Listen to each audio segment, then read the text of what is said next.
Hello, hello, hello, how is everybody? This is John Mason. Tomorrow is Mother's Day, and that is a time we pay our respects to all the women in our lives, our mothers, and our wives, and our girlfriends, and our sisters, and every other woman we come across. Happy Mother's Day, ladies. And if we want the best for the women in our lives, we must protect their reproductive rights. There are all these states going around that places the most onerous restrictions on abortions. Like, you can only have an abortion after so many weeks before you even know, the woman even knows that there's a fetus inside of her. And you remembered Katie Britt, the senator from Arkansas, who had this very bad case of ham acting after Biden's State of the Union address. Is that the best the Republicans can do? Well, anyway, she has this bright idea of a database. She's proposing this bill that would establish a database for all women who are pregnant. Hello, hello, hello, John Mason. How's everybody? Hope you're all well, keeping warm. Okay, Christmas is coming up, and Christmas is to pay homage to their Lord and Savior. This is when Christians pay homage to their Lord and Savior as they welcome the return of the rapist, racist, Jew hater, homophobe, oligarch, business cheater, wife cheater, golf cheater, scam artist, and ignoramus back into the White House. My own studies of the religious right, the political movement in this country, that shows that the movement didn't start with the rise of the LGBTQ movement or the feminist movement or abortion rights. Although they use those issues as boogie people to scare their constituents. Really, the movement started with the rise of the Civil Rights Movement and the desegregation of public schools. White parents took their kids out of the public schools so they wouldn't have to deal with black kids and set up private Christian schools to perpetuate the parents' values and onto their kids. In these schools, I use that term loosely, the focus is on a distorted view of American history, like that slavery wasn't all that big a deal, and the hell with science, and just recite what we tell you, no need to think for yourselves. It's not at all an education. It's more like indoctrination and cult brainwashing. Please think about that when groups like Moms for Liberty start raving at school boards about woke indoctrination and transgender ideology, whatever the hell that is. That's the great thing. But the great thing about public schools is that they accept kids from all kinds of backgrounds and faiths, and the kids learn from each other about their cultures and religions, and that at least that they're not so damn terrible. In the Christian schools, it's nothing like that. Just the same set of ideas with the same kids and the same background. And keep this in mind when the Christian school zealots, how about indoctrinating our kids with transgender ideology and woke ideology, aka intelligent discussion about race and gender and class in this country. That's what woke is. And they would rather have us comatose. These same parents expect their kids to be replicas of themselves. As some parents will do that, expect their kids to be clones of themselves, and their property to indoctrinate them on what to believe, instead of training them to be functioning adults with their own lives and minds, thinking their own thoughts. That's the illusion about some parents.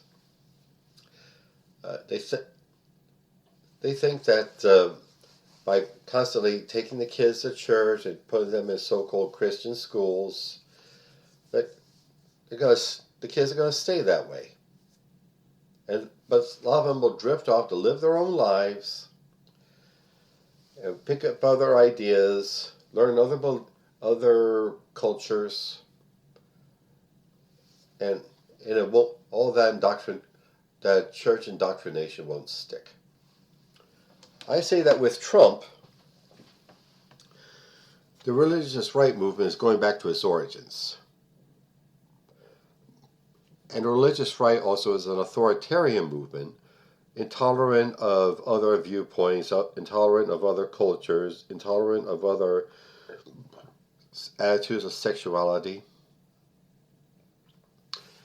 And they found that, and the way Trump is their guy because he is an authoritarian, and he loves authoritarian dictators, such as Putin and Kim Jong-un, who show him no respect. And he's a billionaire who looks down on rich people, on poor people, working class people, thinking of them as suckers, like the men and women of our military, suckers and losers. Actually, he says he's a billionaire, but I have my doubts. And he's racist and sexist and homophobic and anti-Semitic, just as the religious right is. And with Trump, like I said, the mask is off, the pretty picture is off, and they go back to showing themselves as they originally were. A racist movement trying to deny the existence of other cultures. And sometimes there have been these periods when the religious right movement kind of goes into a retreat and pulls back to his little silo, his little bunker, and by withdrawing their kids out of public schools and having their own and they have their own media and their own facilities and all, their own culture. They will evade the outside world out of that little bunker. But there are these times when they want to get out of the bunker and impose their beliefs on the rest of us. Like to deny the reality of science. Actually, to be clear, science is not a set of doctrines. It's a process of learning facts. When you learn more facts, learn a fact, it brings up several more questions, and you explore those questions. It's an ongoing process, not a set of doctrines. And that's what we're up against. We are up against a band of violent zealots who don't believe in turning the other cheek. That's been the way it is in history. These good Christians who purportedly accept the turn the other cheek guy as their Lord and Savior are capable of the most terrible violence. And we have to watch out for these guys. And we have to organize. Organize in our unions. Organize in our more progressive religious bodies. Organize in our political systems. And that's how we'll resist the Trump agenda and his true believers that seem to think Trump is the second Christ. I can just see him on the cross. Anyway, in other words, let's get out there and be active. Be public. And that's how organize into our various interest groups, like our unions, our fraternal societies, and neighborhood organizations, and fight back. It's called civil society. And it's institutions and organizations alongside of the established state apparatus, which serves as a counterbalance to the state apparatus, which, alas, Trump is going to be leading. And it gives us the ability to fight back. And no more of this rugged individualism crap. Okay, I'm all talked out. You're welcome. And now advertisements. All this work I do in my media, this podcast, my blog, my YouTube channel, my poetry, my fiction, it's all work. I pay money for this work. And it costs me. And with enough money, I could raise all this work to a higher level. So, please, get on my website, johnomason.com, and click either the PayPal button or the Buy Me a Coffee button, and see what you can give so I can keep this thing going. And take my part in the fight against Trump and everything he stands for. Thank you. And also my novel, Soldier of the Cross, is available on Amazon.com.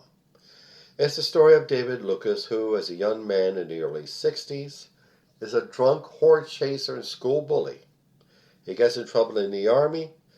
He comes out of a fanatical born-again Christian, trying to be a manly man for Jesus. But how he goes about it leads him into catastrophe. Please pick it up. Soldier of the Cross on Amazon.com.